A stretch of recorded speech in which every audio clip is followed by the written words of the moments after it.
They say third time's the charm. It's a saying. It's also a pretty nice boss track from Resident Evil Outbreak. And speaking of Capcom games, it's also where the sweet spot of the Devil May Cry series happened. The franchise in general started out interesting with the first game, though that didn't age well. Then 2 came with a lot of changes that players absolutely hated. But then came the third entry, a return to form in gameplay, storytelling, and just about everything else. There's a reason it is so beloved by fans, and the Switch version is pretty special. Let's dive right in. Here is my review of Devil May Cry 3 Special Edition for the Nintendo Switch. Story-wise, this is the first Devil May Cry. Taking place a couple of decades before the original game, the story focuses on Dante and his vicious rivalry with his brother Virgil. He receives an invitation and attack at his new unnamed shop where a massive demon tower rises out of the ground in the middle of the city. Dante then treks through the tower, killing monsters and demon guardians to get to Virgil, meeting a sassy gunslinging girl named Lady along the way. Story-wise, wow, they should have started here. We got little to no story in the first 2 games, but we get an incredible amount of lore and characterization here. Unlike 2, Dante is back to being a witty rock star, from his one-liners to bosses to the dynamic between him and Lady. The story here is really entertaining and good. When it comes to gameplay, this is a hack-and-slash action game with platforming, puzzles, and upgrades. As you trek through it, you'll go through dungeons, fighting monsters and bosses, and doing occasional puzzles. Now first of all, the Switch version of Devil May Cry 3 is based on Special Edition. That means we have the playable version of Virgil, Bloody Palace, and extra fights during the main story. The cheats for the older versions also come back, but with a condition. While you could use cheats in Devil May Cry 2 without penalty, you lose the ability to save your progress as well as load your progress when activating them here. Plus, you can only activate cheats on the title screen. That means you can only use cheats and start a brand new game to use stuff like Virgil without beating the game first, making it a pretty pointless feature. But the Switch version also has 3 new additions that no other version of the game has. First of all, combat styles can be freely swapped in-game. Before, you had to choose a style before each mission and were forced to only use that style for the entire level. Now you can swap them anytime, anywhere. We also have weapon switching, letting you swap between all weapons anytime you want, as well as a co-op mode for the Bloody Palace.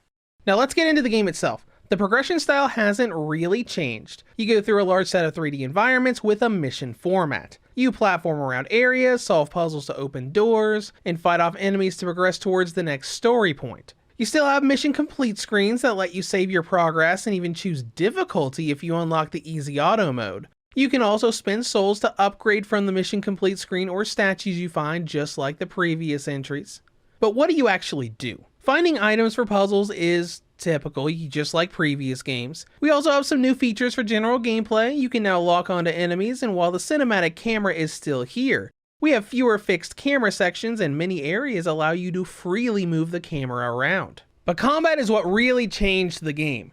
You still fight with melee and firearms, but the flow is different and the styles change how it works. Each style gives you a different ability with the A button, a sliding dodge, spinning sword attack, and the list goes on. It can also change your combos and what weapons are emphasized between melee and guns. The game lets you experiment with styles to see what you like the most, even more so on Switch because you can swap styles on the fly. The combo system also came back. You get different weapons throughout the game that play differently and have unlockable attacks for different button inputs. It feels much more like it did in Devil May Cry 1, and having the different unique weapons of this game, like the dual-wielding blades and the electric guitar, give the game a very unique feeling. But most importantly, the pacing feels much faster. We aren't quite back to the lightning quick pacing of how slashing worked in Devil May Cry 1, but it's much faster in 2 and feels incredible to see all of those combos happening. The main criticism of this game overall is its difficulty. 3 is seen as an incredibly difficult game to play through. I wouldn't really say it veers into Dark Souls territory, but the bosses are definitely a huge challenge on normal. Not that it's a bad thing. I found it to be a very,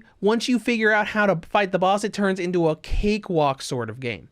Now, as all of this comes together, we also get a pretty big increase in content and length. The first game lasted about 8 hours, 2 lasted about 5. Your first trek through DMC 3 will take you at least 12 hours to trek through, though my first was closer to 16 hours. Next up is presentation, which is pretty great. It's right on par with the other HD versions of the game, with smooth character models, and the environments look pretty decent as well. Though I will admit that some of the cinematics are in their original ratios and look really jaggy when you watch them. It's a really big shame, as some of the crazy cool action sequences with Lady are set like this, and seeing them in smoothed out HD would have looked incredible. Though with performance, I have not a single complaint. Perfect 60 FPS from start to finish.